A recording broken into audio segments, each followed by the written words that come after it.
నీకు దమ్ముంటే 10 సంవత్సరాల తర్వాత రారా. Wow, a brand is a brand always. ఇంత ఎక్స్పెన్సివ్ గిఫ్ట్ ఎవరు నాకు ఎప్పుడు ఇవ్వలేదు Rakesh. You gotta be Rakesh's wife. ఇక మీద 2 మంది బ్రాండ్స్ వేసుకోవాలి. Builders man. ఎప్పుడైతే పేరు I'll be right back.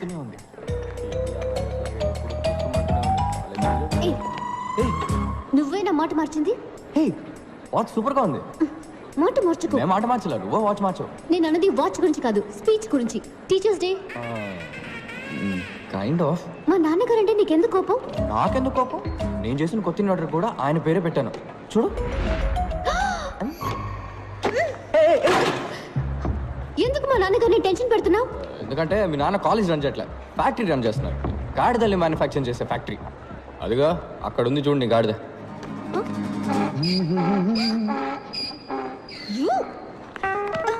ఎంత ధైర్యం నీకు? నా కాబోయే వాడిని గాడిదంటావా? వాడు గాడిదే. ముందు ఇంజనీరింగ్ చదివాడు, తర్వాత ఎంబీఏ చదివాడు, ఇప్పుడు అమెరికాకి వెళ్ళి బ్యాంక్ లో పనిచేస్తున్నాడు. బ్యాంక్ లో వచ్చడానికి ఇంజనీరింగ్ ఎందుకు చదవడం? మీ నాన్న కూడా ఆడు కాలేజ్ టాపర్ అయ్యాడని ఆడు సైట్ అయినా బట్టతలుడైనా ఆ బట్టతల్ని 2 వెంట్రికలతో మీ నాన్న కవర్ చేసేవాడైనా ఓకే అని అల్లుని చేసుకుంటారు. ఇలాంటి గాడిదలందరూ లైఫ్ లో అన్నింటినీ ప్రాఫిటా లాసా అని ఒక బిజినెస్ లానే చూస్తారు. ఆడికి సంబంధించినంత వరకు యూఆర్ జస్ట్ ప్రాఫిట్ అంతే. ఎందుకంటే నువ్వు ప్రిన్సిపల్ కూతురువి, కట్నం బాగా ఇస్తారు, డాక్టర్ అవబోతున్నావు, నీ సంపాదన బాగుంటుంది, నీ వల్ల వాడి ఇమేజ్ చాలా పెరుగుతుంది. అందుకే నీ వెంటబడుతున్నాడు. నిన్ను కూడా బ్రాండ్ లానే చూస్తాడు తప్ప మనిషిలా మాత్రం ఎప్పటికీ చూడు. నీ మనసులో ఏమనుకుంటున్నావు? రాకేష్ కి నా మీద ప్రేమ లేదనుకుంటున్నావా? వాడుకొని ఇచ్చిన వచ్చే కదా, ఒక నిమిషం పట్టుకో. నీకేదైనా డెమో చూపిస్తే కానీ అర్థం కాదు. Just waiting watch. Hey Rakesh. ఎక్కడిపోయావు Ria? I was worried. Ria పాపం తన కొత్త వాచ్ పోగొట్టుకుందట. అదే What? You lost the watch? No worries Rakesh, ఇంకో వాచ్ కొనిచ్చే. Nonsense. Thank you. Ria, it's 4 lakhs, Ria. 4 lakhs. 4 lakhs. నేను కొన్న వాచ్ 400 రూపీస్, కానీ అదే టైం చూపిస్తుంది. Shut up. సరే పోవనే. How can you be so careless, Ria? This careless attitude is just disgusting. That was a limited edition watch. You just lost it. ఓసిరి దొరికింది నీ పొగుడుకున్నావా? ఇక మీద రెండరికి ఈ బామకాలపు వచ్చ పెట్టుకుని పో. ఏంటి ఏంటో చూపు, పైగా ఏడుపు ఒకటి. ఇదేనా నీకున్న maturity? I can't handle this. ముందా ఏడు బాబి వెళ్ళి watch వెతుకో. Damn it. She doesn't get it. It's a branded watch, man. She just doesn't get it.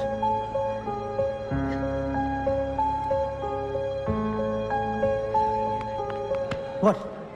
ఇదిగో నీ 4 లక్షల వాచ్. దీనికి వేరే చేయబెత్తుకో గాడిదా.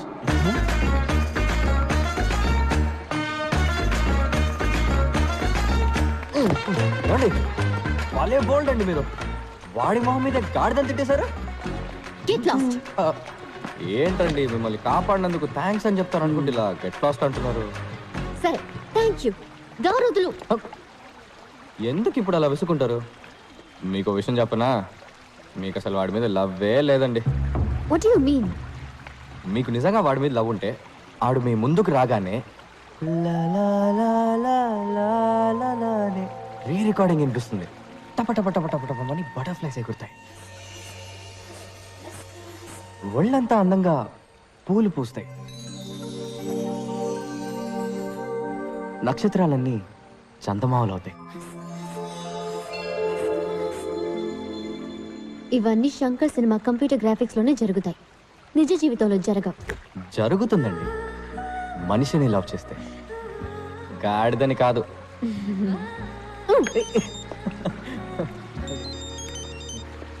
Hello, yeah what? Okay okay, నేను ఇప్పుడే వస్తున్నాను. హలో ఆగండి, మీరు మెడికల్ స్టూడెంట్ కదా, ఒక హెల్ప్ చేయండి, ఎమర్జెన్సీ ప్లీజ్. వాట్? ఓ పేషెంట్ సీరియస్ ఉన్నారు, ఒకసారి నాతో రండి. Stupid. ఏమండి ఏంటండి ఇది? సొంత పగ ప్రతీకారాల కన్నా ఓ పేషెంట్ ప్రాణాలు కాపాడమే ముఖ్యమని మీ మెడికల్ కాలేజ్ హిపోక్రటిక్ కోసం చెప్తారు కదా. ఎలాగో డాక్టర్ అయ్యాక ఓ 10 మంది చంపుతారు కదా. సారీ, నిజం చెప్పారు, రండి ప్లీజ్. నా అక్క పెళ్లిలో దూరి నాన్న రభస చేశావు, నా ఎంగేజ్మెంట్ కూడా బ్రేక్ చేశావు. నీ వల్ల మా నాన్న బీపీ టాబ్లెట్స్ ని బఠానీలా మింగుతున్నారు. నేను నీకు హెల్ప్ చేస్తున్నాను. Unbelievable. Aunty, Nikhil AD? Taxi తేవడానికి వెళ్ళాడయ్యా. అంబులెన్స్ ఫోన్ చేసి 2 గంటలైంది, ఇంతవరకు రాలేదు. పిజ్జా కూడా అరగంటలో వచ్చేస్తుంది. ఏం ఊరయ్యా ఇది? ఇమ్మీడియట్ గా హాస్పిటల్ అడ్మిట్ చేయాలమ్మా.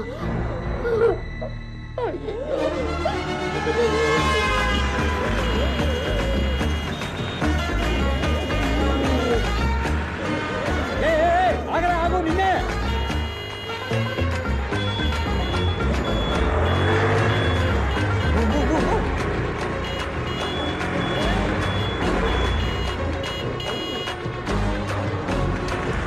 Doctor emergency emergency.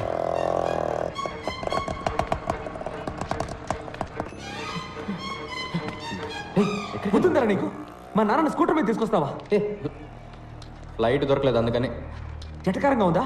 ఎక్కడ్రా మా నాన్న? వెళ్ళి డాక్టర్ అడుగు. It was a close call Ria. కొంచెం లేట్ అయి ఉంటే ఈ పాటికి ఆయన ప్రాణాలే పోయిండేవి. మంచిదైంది అంబులెన్స్ కోసం వెయిట్ చేయకుండా స్కూటర్ మీద తీసుకురావడం వల్ల ఆయన బతికారు. Give me call in case of anything. Thank you doctor.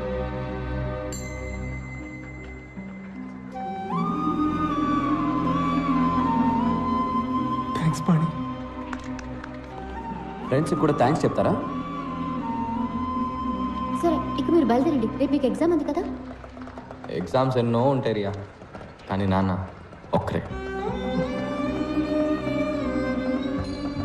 Post మాస్టర్ని డెలివరీ తీసుకొని కానీ ఇక్కడి నుంచి మేము కదలం. ఏం కంగారు లేదు.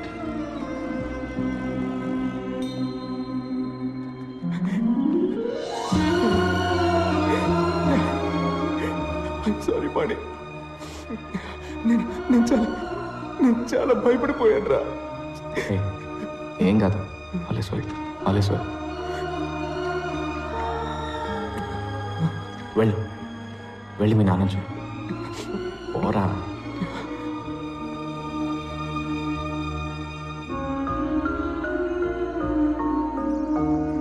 కేక స్కూటీ కాదు ఇది, ఓ ప్రాణాన్ని కాపాడేసింది. దీని రేట్ ఎంతో? చట్నీ ఉంటే దీని మీద వేయి, చెప్తాను. By the way, happy independence day. ఇవాళ August 15th కాదే. నీకు ఇది August 15th. ఇక నుంచి హ్యాపీగా మీ అమ్మ వాచ్ పెట్టుకున్నా ఏ గాడిద నిన్నేమీ అడగలేడు. పాతకాలం వాచ్ అని ఎవడ ఎగతాలు చేయడు. Take care, bye. హే, అది మా అమ్మ వచ్చని నీకెలా తెలుసు? అదే మీ అక్క పెళ్లిలో టాప్ టు బాటమ్ ట్రెండీగా డ్రెస్ అయ్యావు, వాచ్ మాత్రం పాతది పెట్టుకున్నావు. I just guessed it. ఆ రోజు మీ అమ్మని బాగా మిస్ అయ్యావు కదా? అవును. మీ అమ్మ చాలా అందంగా ఉండేవారు కదా? అవును. ఎలా చెప్తున్నావు? మీ నాన్న ఫేస్ చూసాం కదా. Remember, life is a race. Run run, స్పీడ్గా పరిగెత్తండి, లేదంటే వెనకాల వాడు తొక్కేసి ముందరికి వెళ్ళిపోతాడు.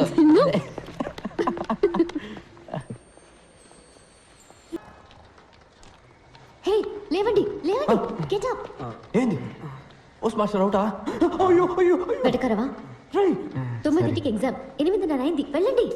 అదేంట్రియా, ఈ పరిస్థితులు ఎలా వదిలేసి వెళ్తాం? ఓవర్గా సీన్ చేయొద్దు. నేనున్నాను, డాక్టర్లు అందరూ ఉన్నారు. 3 గంటల్లో ఏమీ కాదు. నా స్కూటీ తీసుకెళ్ళండి. Come on, it's getting late. ఇలా సడన్ గా మంచిదానం అయిపోయి మాకు హెల్ప్ చేస్తే డౌట్ రాదా? కొంచెం స్లోగా స్టడీగా. ఆపుతావా? మిగతాది ఎగ్జామ్ పేపర్లో రాయి. టైం అయింది.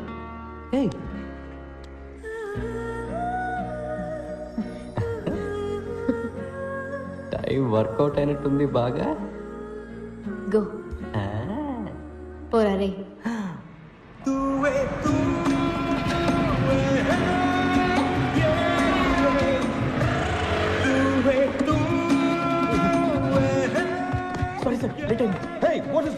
Emergency sir. What emergency? Sir ఊళ్ళో బాంబు చనిపోయింది సార్. ఎవరి బామ్మ? వీళ్ళ బాంబు సార్. కాదు, మా బాంబు sir.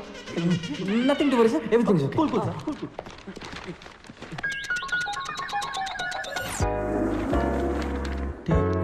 Sir, they are still writing. Hello, time up.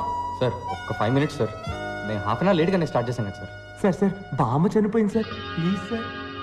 Time ఇవ్వమని అడిగితే వాళ్ళ అమ్మాయి సెల్ ఫోన్ నెంబర్ అడిగినట్టు చిరాగ్గా చేశాడు. ఆయన రోల్ నెంబర్స్ బట్టి పేపర్స్ సర్దుకోవడంలో చాలా బిజీగా ఉన్నారు. ఆ గ్యాప్లో మేము ఎగ్జామ్ రాస్తాం. Thank you sir. Too late. నువ్వే ఉంచుకో. Sir please sir. Nothing doing. మేము ఎవరో తెలుసా మీకు? నువ్వు సీఎం మనవడైనా తీసుకునే ప్రసక్తే లేదు. అడిగిన దానికి సమాధానం చెప్పండి. మా పేర్లు తెలుసా? అట్లీస్ట్ మా రోల్ నెంబర్స్ తెలుసా మీకు? తెలీదు. ఏం చేస్తావు?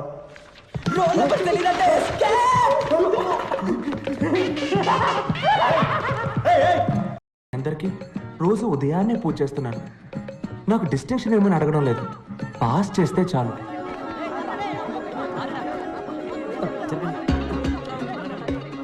రే లాస్ట్ నుంచి చూడరా. నీ పేరుందిరా లాస్ట్లో. నీ పేరు? Second last. పాణి.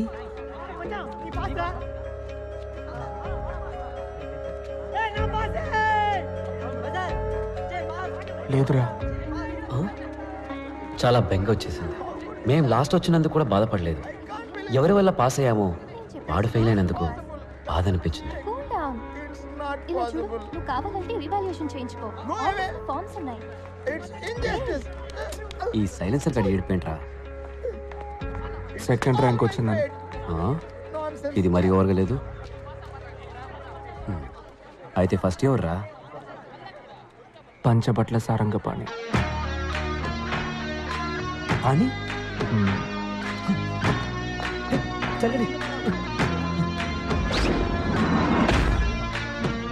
ఆ రోజే ఒక విషయం అర్థమైంది. ఫ్రెండ్ ఫెయిల్ అయితే బాధతో కుమిలిపోతాం. అదే ఫ్రెండ్ కాలేజ్ ఫస్ట్ వస్తే అసూయతో రగిలిపోతాం. మేమే కాదు, నిప్పుల మీద కూర్చున్నట్టు ఇంకో ఇద్దరున్నారు. Panchabatla Sarangapani first row, right of the director. Amarnath third row, third seat. Murali second row, fifth seat. Swarupa third row, fifth seat. Sir, ఇలా ర్యాంకింగ్ ప్రకారం కూర్చోబెట్టడం అవసరమా? ఇందులో నీకేమైనా ప్రాబ్లమా? సార్, ఈ ర్యాంకింగ్ సిస్టమే ఒక ప్రాబ్లం సార్. క్యాస్ట్ ప్రాబ్లం లాగా. First rank student high class వాళ్ళలాగా, లాస్ట్ ర్యాంక్ స్టూడెంట్ లో క్లాస్ వాళ్ళలాగా. Not nice sir. మరి ఎలా ఉండాలంటావు? సార్, ముందు ఈ రిజల్ట్స్ ని నోటీస్ బోర్డులో పెట్టడమే ఆపేయాలి సార్. ఈ తక్కువ మార్కులు వచ్చిన వాళ్ళని, ఫెయిల్ అయిన వాళ్ళని కూడా ఎందుకు పబ్లిక్ లో నుంచోబెట్టి ఇలా అందరి ముందు అవమానించాలి? సార్, ఇప్పుడు మీరు డాక్టర్ దగ్గరికి వెళ్ళారు, మీకు ఎయిడ్స్ అని తెలిసింది. రాలేదు సార్, జస్ట్ అనుకుందాం. డాక్టర్ మీకు మాత్రమే చెప్తారా, లేక నోటీస్ బోర్డులో పెడతారా? You see sir, basically what you're saying is, ఒక్కొక్కడి రిజల్ట్ వాడి చెవి దగ్గరికి వెళ్ళి నువ్వు ఫస్ట్, నువ్వు సెకండ్, ఐఎమ్ సో సారీ, నువ్వు డమాలని చెప్పబట్టావా? Sir, you are spraying sir. లేదు సార్, నేనేమంటున్నానంటే, చెప్పండి సార్. ర్యాంక్స్ సెపరేట్ చేస్తున్నాయి. సెపరేషన్. ఇప్పుడు చూడండి సార్, నేను ఫస్ట్ వచ్చాను, మీ పక్కన కూర్చున్నాను, కానీ నా క్లోజ్ ఫ్రెండ్స్ లాస్ట్ వచ్చారు. అందుకని ఎక్కడో మూల కూర్చోపెట్టారు సార్. పాపం కదా సార్. అట్లీస్ట్ అక్కడైనా కూర్చున్నారే. ఇంకా నీతో తిరుగుతూ ఉంటే నెక్స్ట్ టైం ఫోటో ఫ్రేమ్లో కూడా ఉంటారు. పాస్ అవ్వడం కష్టం, ఏ కంపెనీలో ఉద్యోగం రావడము కష్టం. జాబ్ దొరుకుతుంది సార్. మెషిన్ని నమ్మకుండా మనిషి బ్రెయిన్ని నమ్మే